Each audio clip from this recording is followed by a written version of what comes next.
زه بخښنه غواړم ځکه چې که موږ وګورو نو یوه خبره ډېره زیاته واضحه ده ډېره زیاته چې نن هم زه دلته ګیله نه کوم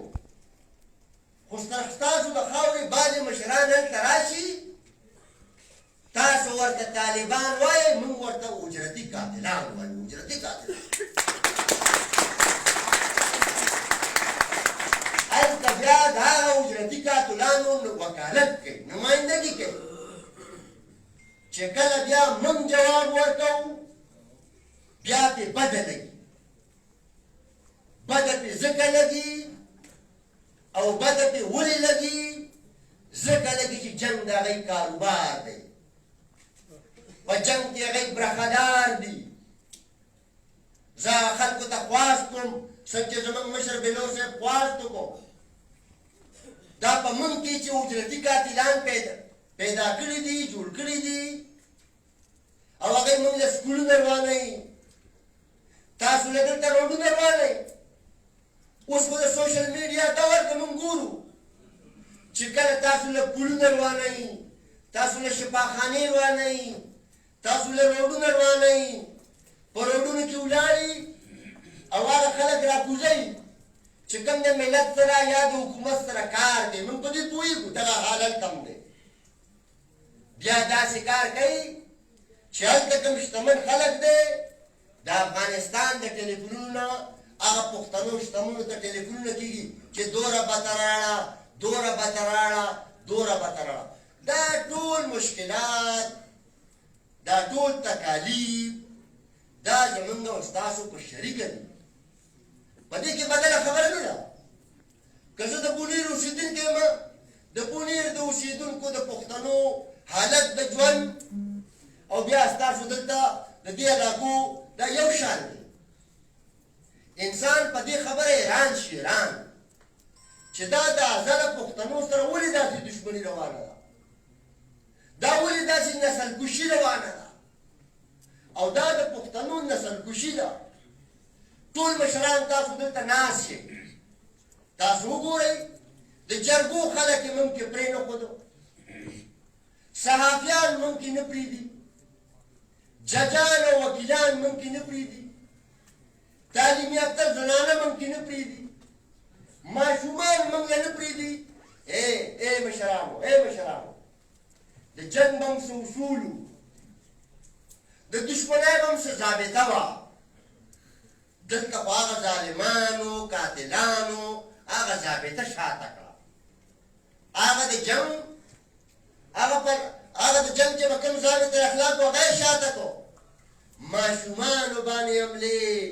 زنانو باندې حملې بوډاګانو باندې حملې جوماتونو باندې حملې مدرسو باندې حملې یعنې داسې ځای پاتې نه شو چې هغه قاتلانو هغه ظالمانو د پښتنو په دې لوی وطن کې هره دره یې د وینو خړوب کړه د پښتنو په ټول وطن کې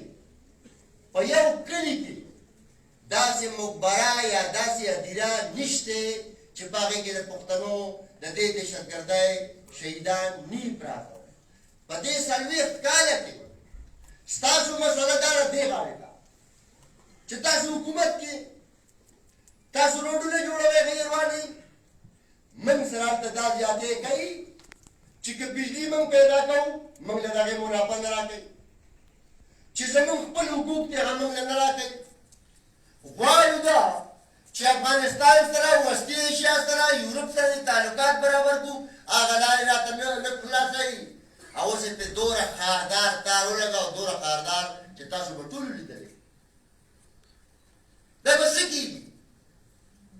ټول عمر به دا کېږي چې یو سازش به جوړېږي د هغې سازش د لاندې به د پښتنو وطن تباه کېږي بیا به هغه سازش شاته کېږي بل سازش به جوړېږي بیا به بل سازش جوړېږي دلته مشران ناست دي موږ په دې هم پوهېږو مفاد خو به د روسو یا به د امریکې و تباهي د چا وشوه ولی خان بابا ویلي وو چې دا د دوو سړګانو جګړه ده، د دوو سپر طاقتونو جګړه ده، او دا دوه سپر طاقتونه یو بل سره مشت و ګریوان دي. باقي دنیا کلاره ناسته ده. که یو پاور لاړو او یو سپر پاور پاتې شو، د هغې نه به ټوله دنیا په قراره کینني. نو نه ګورئ هغه دنیا ته.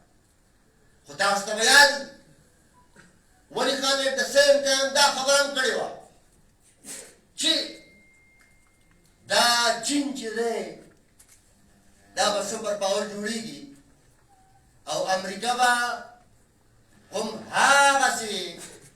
تابیا چین لکۍ کومه چې روس له کړې وه. پښتنو دا خبره به ذهن کې ساتو، دا خبره به ذهن کې ساتو چې نن چین سپر پاور شو. د امریکې نیت هغې ته څه دی؟ د امریکې ارادې څه دي؟ دا هم ډېره لویه د بدقسمتۍ خبره ده، ډېره لویه. الله دې نه کي، الله دې نه کي. خو چین امریکا چین ته په قراره نه کیني او دا نوې نوې لړۍ، دا نوې نوې کړۍ دا به جوړوي په داسې حال کې چې که یو سازش ختمیږي او خدای مکه بیا مکه بل سازش شروع کېږي. د پښتنو افغان ولس کار څه پکار دی، کردار څه پکار دی، کردار ادا کول او لوبول څه پکار دي. باید چې دا خبرې موږ او تاسو ټول په ذهن کې وساتو. زه به د دې موقع نه دا هم فایده والم چې زه به ټول د پارلمان غړو ته، ټولو مشرانو ته او هرې شعبې ته انشاءالله هغې نه به بیا موږ ترتیب جوړو چې دا تګ او راتګ دا ډېر زیات سیوا شي، دا ډېر زیات سیوا شي. دا هم د ثبات دپاره یو ډېره زیاته قوي لار ده، دا ډېره زیاته قوي لار ده. نه د افغان ولس دا مفاد دي او نه خواهش دي چې پاکستان سره د دشمني. دا هم ګوره تاسو ته ووایم په پاکستان کې چې هر څومره کامیتونه پاتې کېږي، د کامیتونو دا خواهش نه دی چې افغانستان سره دې زموږ دشمني یا افغانستان سره دې زموږ بد اعتمادي. لہذا چې موږ او تاسو ټول په دې خبرو باندې پوه یو، دا کار به د ولس د طرف نه یو داسې ځای نه رسوو چې دغه مفاد پرست خلک چې دی دا که هر طرف ته دی چې هغه په دې خبره مجبوره کړو چې دا افغانستان او پاکستان د دې ولس چې دی دا یو وروڼه دی او ټول عمر به انشاءالله د امن دپاره په شریکه باندې موږ جدوجهد انشاءالله کې خیري کوو. زه ډېره زیاته مننه کوم، ډېره زیاته شکریه ادا کوم ستاسو د قبایلو او د سرحداتو د وزارتو چې دا پروګرام جوړ کړی دی. او زه به بیا د پارلیمان د ټولو غړو نه، د پارلیمان د ټولو غړو نه به دا غوښتنه زه ضرور به کوم چې دا د تعلیم په مد کې یا په نورو شعبو کې تاسو ته ګورئ په خپله پته دا خبره ذهن کې تاسو وساتئ چې زموږ د ټولو پښتنو سترګې افغانستان ته، وسطي ایشیا ته، یورپ ته، په هر مد کې. لہذا په دغه کې به بیا دغه څومره پښتنې په لکونو کورنۍ په دې جنګ کې شهیدان شو. زما ورور چې خبره وکړه علي وزیر،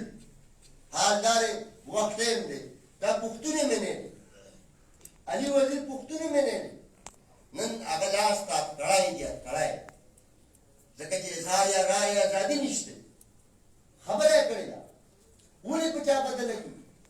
یو منتخب ممبر هغه نن په جیل کې پروت دی. نو پښتون دا که پی ټي ایم کې، پښتون